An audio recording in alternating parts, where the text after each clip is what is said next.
Hej, jeg hedder Morten Meiner, og velkommen til min nye YouTube-kanal, White Privilege, som vil kaste et kritisk lys på woke-bevægelsen herunder identitetspolitik, feminisme, politisk korrekthed osv.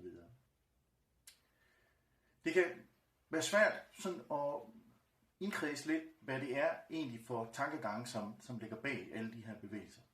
Og derfor så synes jeg, at det var passende at starte den første video med lige at prøve at gå i dybden med det. Og vi skal tilbage til en gammel kending, nemlig Karl Marx. Ikke at Karl Marx er fundamentet for det hele, men det er der, vi skal starte. Karl Marx, jeg skal jo ikke udfolde hele hans filosofi, men i den her sammenhæng, der er det afgørende jo, at det Karl Marx ønskede frem for alt, det var at ændre samfundet.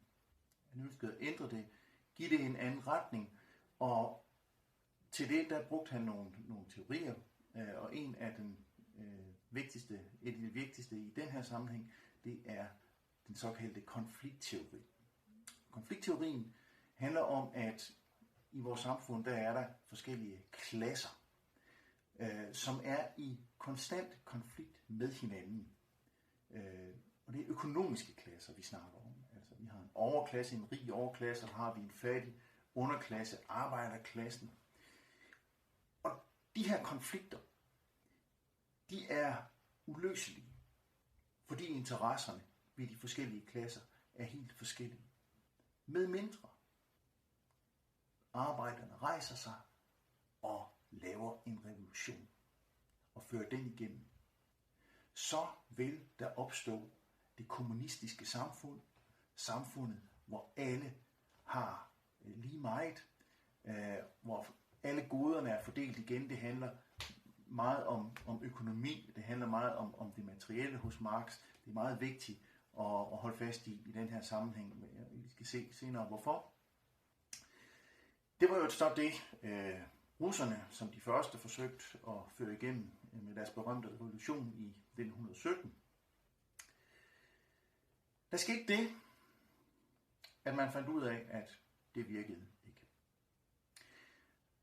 Der var nogen, der var meget længe om at finde ud af det, men der var faktisk også nogen, som efter forholdsvis få år godt kunne se, at det her, det hænger simpelthen ikke sammen. Og det fører mig videre til det næste, nemlig kritisk teori. I 1920'erne, der var der en gruppe filosofer i Frankfurt på det, der senere kom til at hedde Institut for Social Forskning.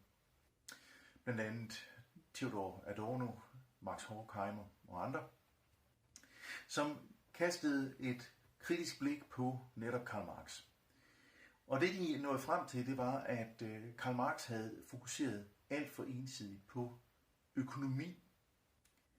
Det var faktisk meget vigtigere at fokusere på selve kulturen. Så altså hvor Marx taler om undertrykkelse og uretfærdighed i forbindelse med økonomi, altså der er en overklasse, som udbytter arbejdsklassen osv., så fokuserer Adorno og Horkheimer og de andre der, de fokuserer på kultur. Det handler om her, det er jo altså samfundets bærende institutioner. Det handler om tro, det handler om familie. Det handler om de søjler i det hele taget, kulturelle søjler, som vores samfund er bygget op på. De skal afsløres som i virkeligheden undertrykkende. I 1937, der udgiver Max Horkheimer et skrift, hvor han introducerer begrebet kritisk teori. Kritisk teori. Og i modsætning til traditionelle måder at teoretisere på, så gør den kritiske teori, den gør det, at den beskriver fænomenerne, ikke bare for at nå til en erkendelse af, hvordan verden hænger sammen, men også med henblik på at ændre det bestående. Det vil sige, de her personer, den her gruppe af filosofer i Frankfurt, de bryder altså med Marx på nogle områder, men de bibeholder altså det her lidt revolutionære element, altså om, at samfundet skal ændres. Mennesker går i en illusion, siger de, med deres tilværelse. De tror i virkeligheden, at de har det godt, men i virkeligheden er de offer for nogle undertrykkende systemer.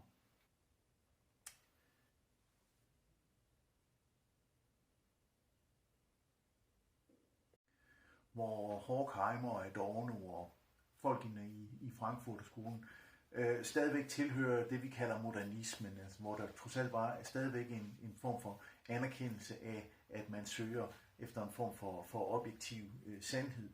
Så sker der noget afgørende nyt i 1960'erne i Frankrig, nemlig den filosofiske retning, fremkomsten af den, som vi kalder postmodernisme. Og postmodernisterne er blandt andet kendt for dekonstruktion, det skal jeg ikke sige en hel masse om. Jeg skal derimod lige opholde mig lidt omkring sandhedsbegrebet, fordi det er jo også en af de centrale ting ved postmodernisterne. De siger, at der er ikke nogen sandhed, eller i hvert fald, hvis der er en, så er den ikke tilgængelig for os. Den vi skal have fat i her, det er en af de mest kendte af de postmoderne filosofer fra Frankrig af, nemlig Michel Foucault. Og Michel Foucault sagde også, at sandheden var ikke tilgængelig for os, så at forsøge at lede efter den, det var der ikke nogen nytte til. I hvert fald ikke i objektiv forstand. Men han havde faktisk et sandhedsbegreb, hvor han siger, at sandhed og magt i virkeligheden er to sider af samme sag. Forstået på den måde, at hvis du indgår i en sammenhæng, hvor du abonnerer, så at sige, på vedtagne normer, som anses for at være gyldige i den sammenhæng, så har du magt, eller så har du i hvert fald del i magten. Fordi du her har så en position, hvor du sammen med andre, der abonnerer på den her sandhed, har retten til at definere, hvad det er sandt og falsk. Om det i virkeligheden er sandt eller falsk, det er sådan set ikke en del af pointen. Det er sådan set ligegyldigt. Det handler om, det er, at magt og sandhed, så at sige, er et og det samme.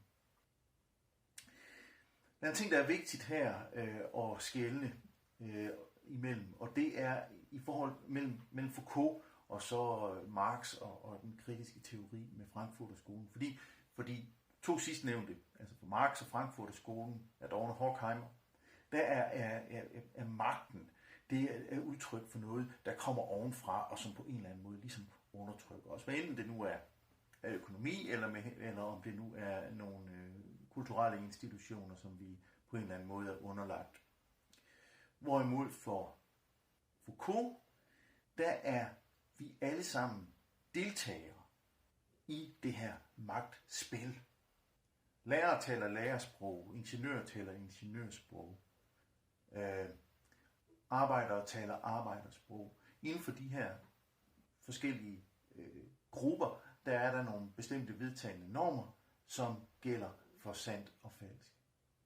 Så vi er alle sammen en del af det her inden for de grupper, vi nu tilhører. Så derfor skal det snarere forstås som et kæmpestort netværk af magt og sandhed. Og altså ikke en magt, der ligesom kommer ovenfra og undertrykker os på den måde.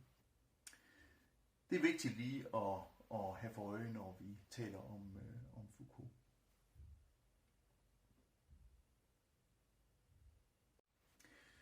Men herved er vi så også nået til et helt afgørende begreb i vores sammenhæng, nemlig begrebet systemisk magt.